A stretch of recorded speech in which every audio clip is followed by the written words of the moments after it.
Golimbe, golimbe, ambarana nuge sibare gari nuge.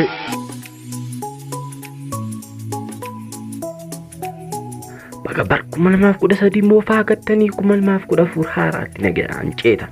Barri kun bara milkiinuu qajeela, bara gammachuu itti arginu, bara nageenya, bara jaalala, bara Oromoon itti bilisummaa argu, kan hidhame hidhaadhaa hiikamu, bara dhabaan bara itti argatu, bara dhibamaan dawaa argatu, bara gammachuu malee gadi jidduu hin seenne, bara kumal maaf kudhachuun shambaatti gettan isiniif nuuf Oromoo bal'aatiif haa ta'u jedhama. Bakka baca gannaa baatanii booqaa birraa argitan ergaan kun kan isinii darbe ibsaa Abbisirraatti.